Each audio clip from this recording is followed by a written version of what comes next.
All right, Hassett and his team released a report today warning if the far left gets its way with Medicare for All and a top marginal tax rate of 70%, the economy will in fact crater. There are clearly two totally different visions of what our economy should look like.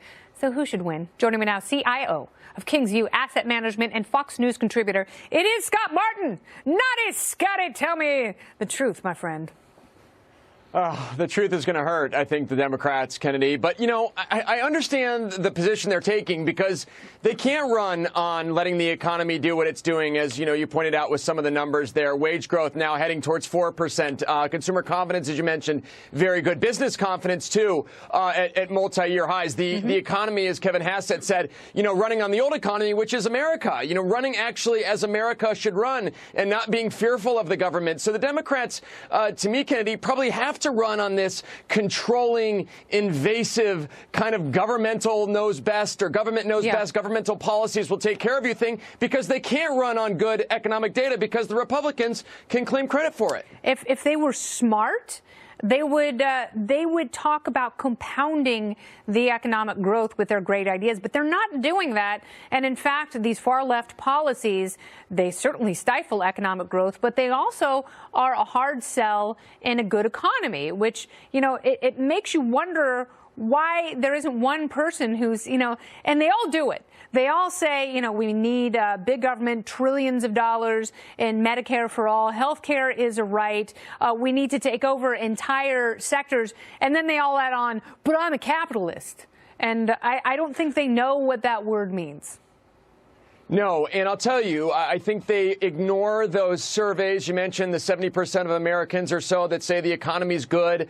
I think 8 out of 10 dentists surveyed in that poll said that the economy's good. You know, so they really you ask, and they said the good economy reduces cavities. Yeah, it's amazing what happens when you stop using Chinese toothpaste. But here's the thing. Thank you, tariffs.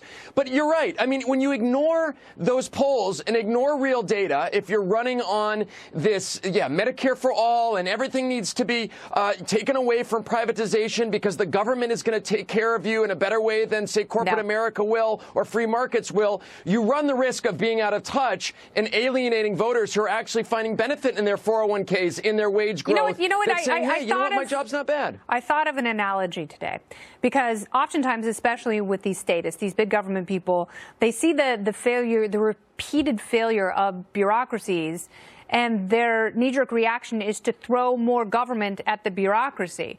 And that's like someone who's allergic to milk and saying, you know, I can't have any lactose, I get very sick, and the doctor saying, here's a gallon of 2% milk. Down this and let me know how you do. It's like, well, it's going to be quite a mess, doctor. Go nuts. Yes, it sounds like me my freshman year in college. And that didn't work out well either, and nor will it if you actually go into the details. I know, that's too personal. But it's true, though, Kennedy, about how if you go into the details of, say, the Green New Deal that AOC has put out and some of these other policies, they're way too costly to the economy. They're way too costly to free markets where, yes, if you want to be the person who lives in the house that looks like your neighbors. But then their defenders go, it's just a resolution. It's just a suggestion. Yeah, because they couldn't get actual legislation passed because it's garbage. Right. You're not. Scott Martin, thank you so much. See ya. Wonderful.